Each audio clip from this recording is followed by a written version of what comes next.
Another thing that many companies don't realize is how important patents are to sophisticated investors.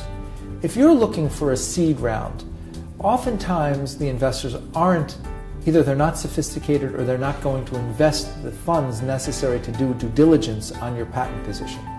They might look and say, do you have a patent application on file? That might be sufficient for them.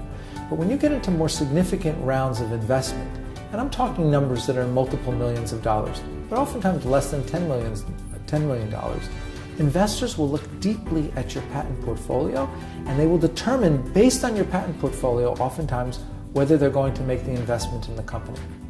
I just had an example just a few weeks ago where we had an Israeli company that was being courted by a Chinese investor who had signed a term sheet for tens of millions of dollars.